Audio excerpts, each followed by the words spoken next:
ती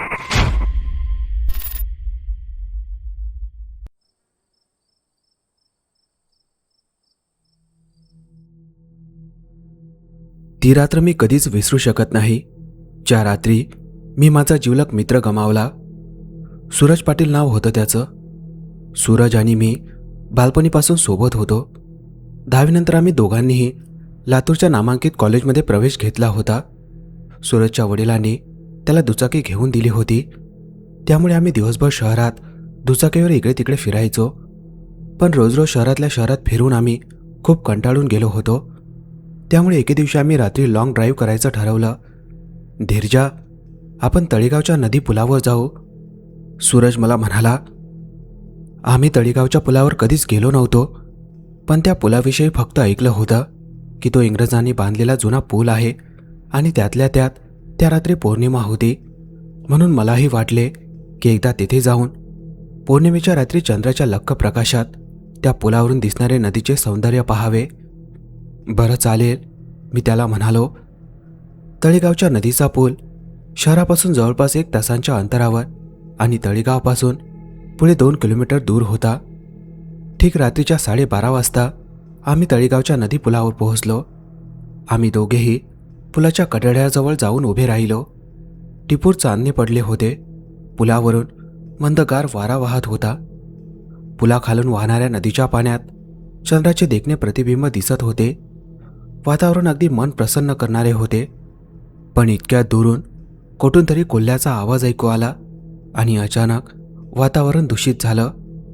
पुलावरून वाहणारा मंदगार वारा बंद झाला. नदीचे पाणी अचानक स्तब्ध झाले. चंद्र काळ्या ढगामागे गायब झाला. तितक्यात एक टिटवी नदीवर घिरट्या घालत भयंकर आवाजात ओरडू लागली.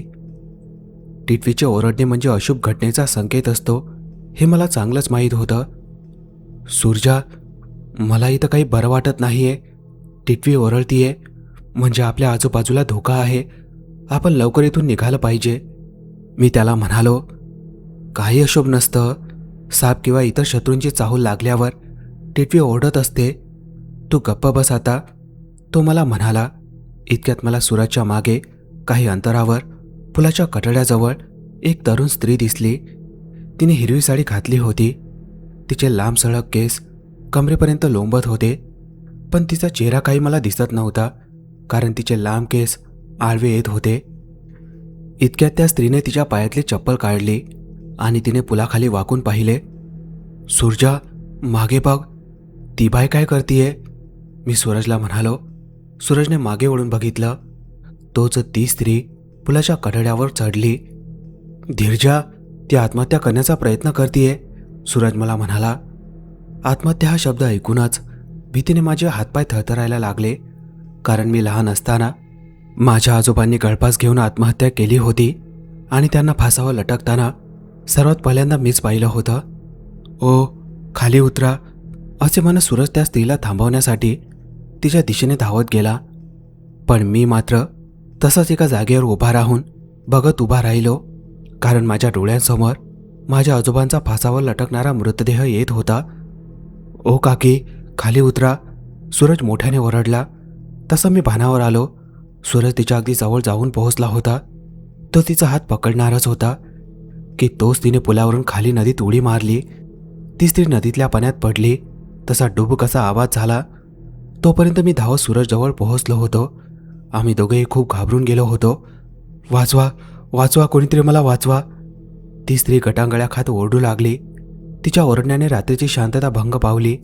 ती स्त्री आमच्यासमोर बोलत होती आणि आम्ही फक्त बघत होतो. पण इतक्या सूरजने त्याच्या पायातली चप्पल काढली आणि त्याच्या अंगावरचा टी-शर्ट काढून त्याने माझ्या हातात दिला. ए, काय करतोयस तू, मी सूरजला पकडून विचारले. दिसत नाही का, तिला वाचवायला चाललोय, तो मला म्हणाला. मी तुला नदीत उडी मारू देणार नाही सूरजा, मी त्याच्या दंडाला ओढत म्हणालो. वाचवा, ती स्त्री खूप त्रासाने ओरडली. सोड मला, असे म्हणून सूरजने माझा हात झटकला आणि पुलाच्या कठड्यावर चढून त्याने नदीत उडी घेतली. सूरजने पाण्यात पळताच आवाज झाला. त्याने आजूबाजूला पाहिलं, पण ती स्त्री काही दिसत नव्हती. आम्हाला वाटलं की ती स्त्री पाण्यात बुडाली, म्हणून सूरजने पाण्यात बुडी घेतली आणि काही वेळात वर आला त्याने मोठा श्वास घेतला आणि पुन्हा एकदा पाण्यात बुडी मारली, पण त्याला पाण्यात ती सापडली नाही, म्हणून तो पाण्याच्या पृष्ठभागावर आला. सापडली का? मी सूरजला विचारले. नाही.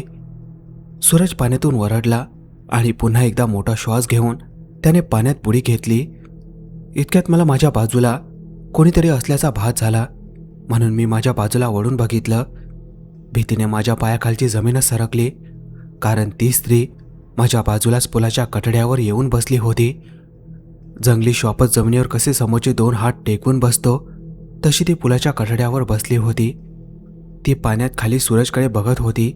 तिचा चेहरा मला अजूनही दिसत नव्हता, कारण तिच्या गालांवर तिचे लांब केस पसरले होते. मी तिला पाहून खूप घाबरलो होतो.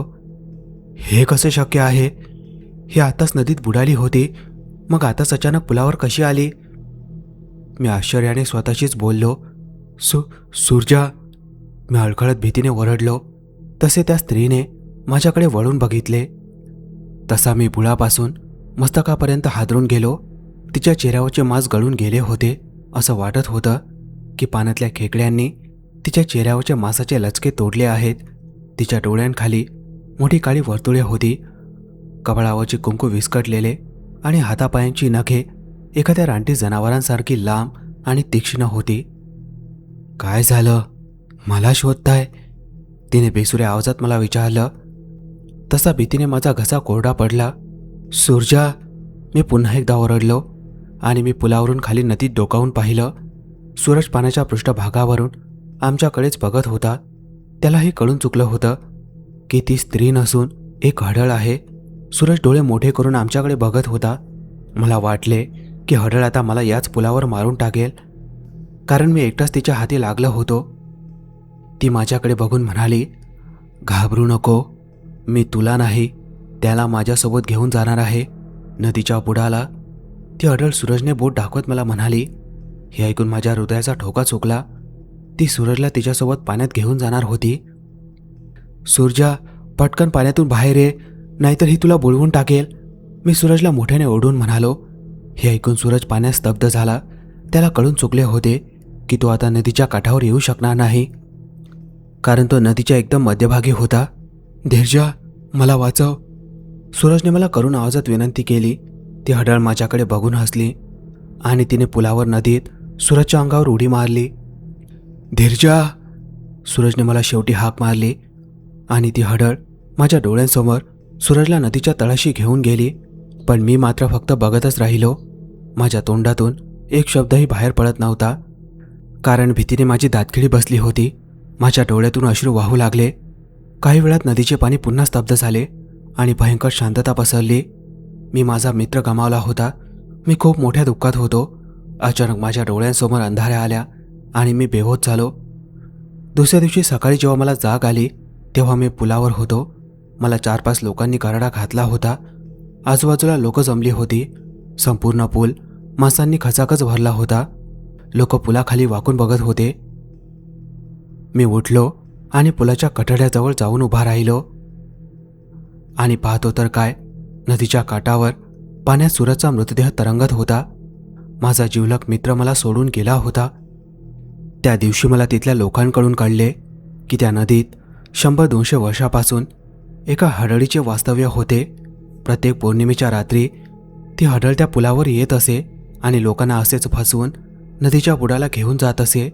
म्हणून आजूबाजूच्या गावातले लोक सामान्य रात्रीही त्या पुलाकडे चुकूनही फिरकत नव्हते. पण ज्या लोकांना त्या नदीतल्या हडळीविषयी माहीत नव्हते, ते लोक त्या हडळीच्या जाळ्यात फसून आपला जीव गमावत होते.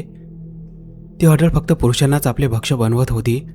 तळेगावच्या काही म्हाताऱ्या लोकांनी मला असेही सांगितले होते की 100 पुरुषांचा बळी घेतल्यानंतर ती हडळ पुन्हा एकदा जिवंत स्त्री बनणार होती, असे त्यांच्या जुन्या माणसांनी त्यांना सांगितलं होतं.